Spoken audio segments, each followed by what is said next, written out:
Everyone, कैसे हो आप सभी लोग। आई होप कि आप सभी ठीक होंगे। मैं कविता चौधरी स्वागत करती हूँ भी आपके अपने चैनल स्टडी मटेरियल पे। फ्रेंड्स, आज का जो वीडियो है बहुत ही ज्यादा मोस्ट इंपोर्टेंट है। बहुत सारे बच्चों का कमेंट आ रहा था कि मैम पेपर में क्या तुक्का लगा के हम एग्जाम पास कर सकते हैं। इस बारे में कुछ बताने वाली हूँ। ठीक है, पेपर में तुक्का अगर लगाना है तो कब और किस तरह से लगाना है। ठीक है, साथ ही साथ बताऊंगी जो कि मोस्ट इंपोर्टेंट है, पेपर से पहले पेपर अटेम्प्ट कैसे करना है। पेपर अटेम्प्ट करने का एक तरीका होता है, वो तरीका आपको आना चाहिए। अगर उस तरीके से आप पेपर अटेम्प्ट करते हैं तो आपको बेनिफिट जरूर मिलेगा। और सबसे बड़ा बेनिफिट मिलेगा भाई टाइम के अकॉर्डिंग पेपर कैसे करें।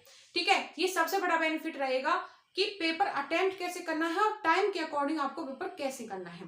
साथ ही साथ मैं आपको इस वीडियो में ये बताऊंगी कि किस सब्जेक्ट से आपको पेपर की शुरुआत करनी है। लास्ट में बताऊंगी भाई तुक्का आपको कब लगाना है, किस तरीके से लगाना है जिससे आपका तुक्का भी एकदम सही बैठे।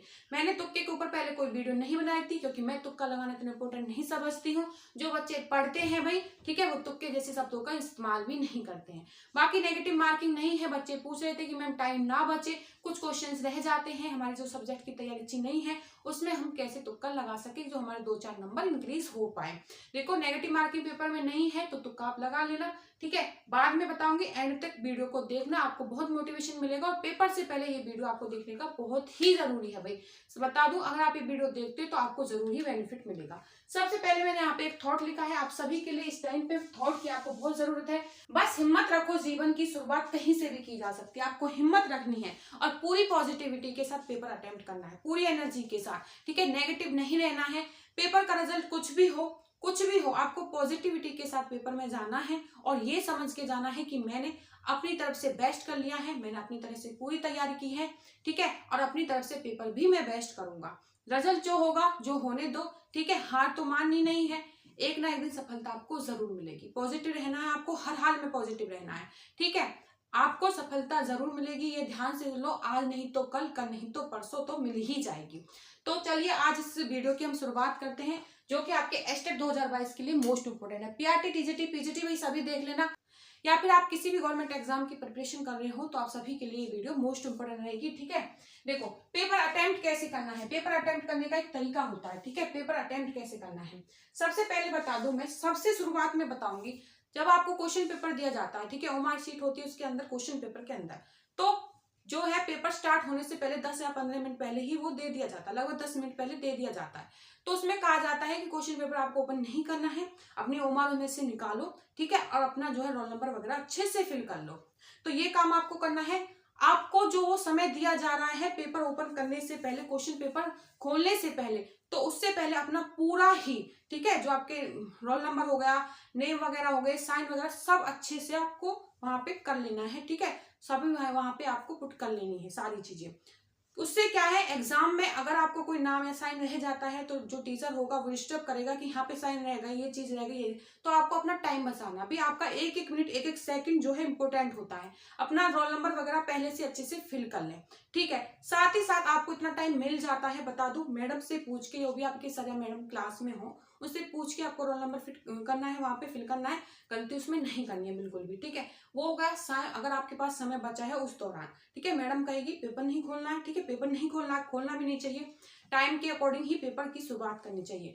तो उससे पहले आप पेपर से पहले एक काम कर सकते हो जो कि मैं करती थी। जैसे रीजनिंग 10 नंबर की आती है, वहां पे जो अल्फाबेट होते हैं, बहुत से बच्चों को उनकी पोजीशन ध्यान नहीं रहती, और पोजीशन रीजनिंग में जरूर आनी चाहिए। ठीक है, क्योंकि 2 से 3 नंबर आपको वहां से मिलते हैं। तो लास्ट पेज पे, ठीक है, वहां आप इजिली अपने जो है अल्फाबेट्स लिख लो और उनकी पोजीशन नोट डाउन करो। आपके पास टाइम है, आप लिख सकते हो।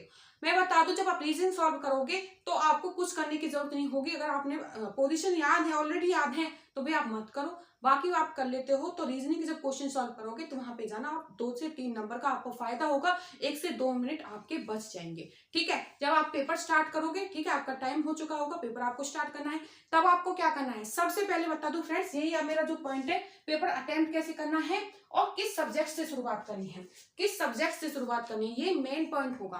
देखो, सब्जेक्ट आपको वो चुनना है जो आपका इंटरेस्टिंग सब्जेक्ट है, जिसकी आपने तैयारी अच्छे से की हुई है, जिसमें आपका कॉन्फिडेंस लेवल भी बढ़ता है, और जिसको पढ़ के आपको ये लगता है कि हाँ, इसमें तो कोई क्वेश्चन ऐसा नहीं है जो मुझे नहीं आता है। ठीक है, उस सब्जेक्ट से आपको स्टार्ट करना है। इससे क्या होगा, इससे आपका अंदर से आपकी पॉजिटिविटी आएगी, मोटिवेशन आपका होगा कि हाँ, कि मैं तो कर पा रहा हूँ। ठीक है, और वो चीजें जो मैंने पढ़ी हैं वहां से पेपर में, जब आप पहले ही कोई ऐसा सब्जेक्ट उठा लोगे, मैथ उठा लिया, कोई ऐसा सब्जेक्ट उठा लिया जो आपको नहीं आता, आप सोचो पहले इसको फ्रेश माइंड से इसको सॉल्व कर लेता हूँ, ठीक है, जो चीजें मुझे आती है मैं बाद में सॉल्व करूंगा, उससे आपका दिमाग बिल्कुल ही खराब हो जाना है। ऐसा आपको नहीं करना है। आपको सबसे पहले उस सब्जेक्ट को फोकस करना है जो आपको ऑलरेडी अच्छा आता है, वो आपने अच्छे से अटेम्प्ट कर लिया, ठीक है, जैसे कि सीडीपी हो गई, हिंदी हो गई, कोई भी आपका सब्जेक्ट, इंग्लिश हो गया, मैथ और रीजनिंग आपको लास्ट में अटेम्प्ट करनी है, ठीक है, मैथ और रीजनिंग भाई आपको लास्ट में अटेम्प्ट करनी है, ठीक है।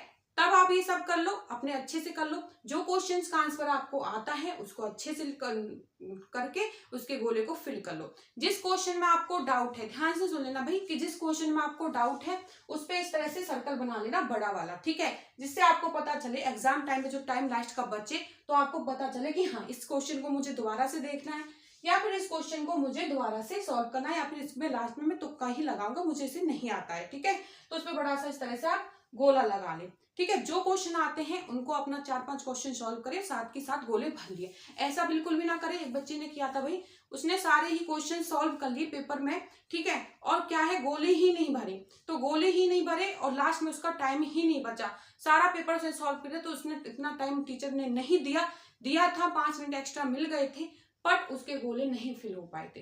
तो आपको इसे सीडीपी आपने सॉल्व की 30 नंबर की, उसमें से जितने क्वेश्चन 20 क्वेश्चन आपको ऑलरेडी आते थे, 10 क्वेश्चन में कंफ्यूजन थी, तो वहां पे 20 गोले आपको गोले भर के नेक्स्ट सब्जेक्ट पे आगे बढ़ना है, ठीक है। वहां उसके बाद आपको वो सब्जेक्ट करना है, ठीक है, एक सब्जेक्ट करने के बाद वो सब्जेक्ट करना जो आपको उसके बाद जिसकी आपको नॉलेज है, जिसकी आपने तैयारी अच्छे से की है।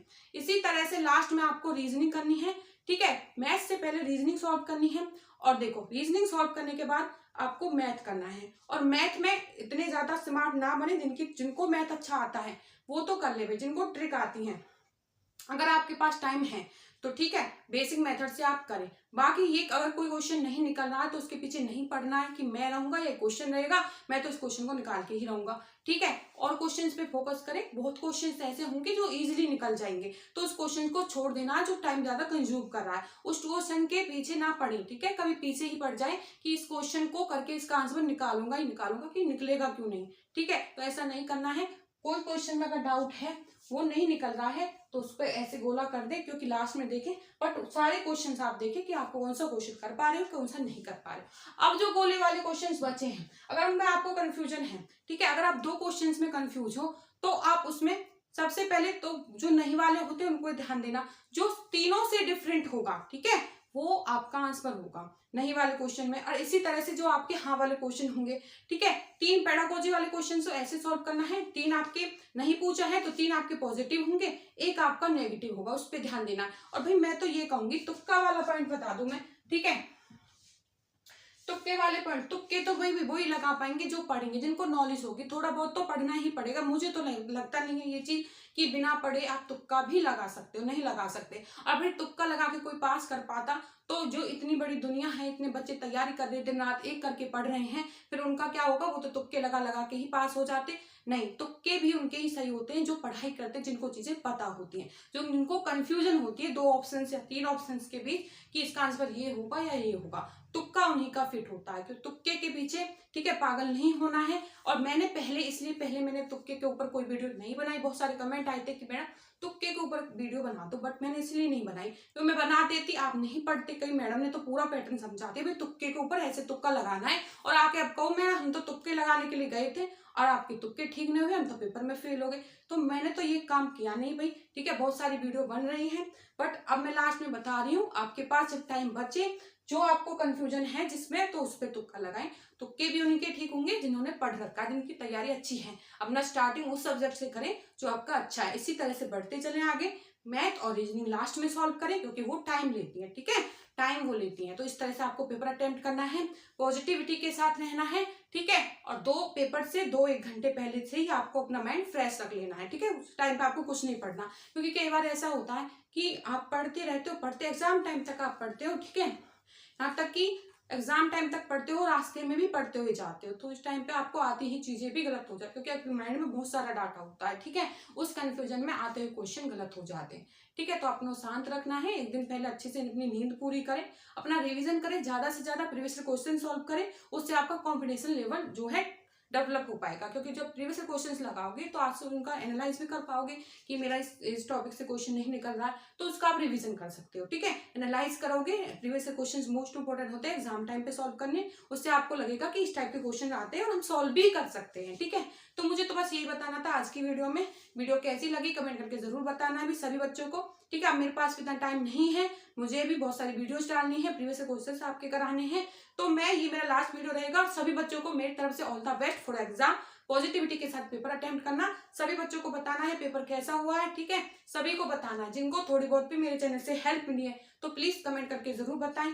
ठीक है, एग्जाम पास होगा, आज नहीं तो कल होगा, इस ही थिंकिंग के साथ पेपर अटेम्प्ट करना है। शुरुआत कहीं से भी की जा सकती है, कहीं से भी की जा सकती है, बस हिम्मत रखनी है अपने अंदर, ठीक है, हम कर लेंगे। तो चलिए मिलते हैं नेक्स्ट वीडियो में नेक्स्ट टॉपिक के साथ। Thank you friends.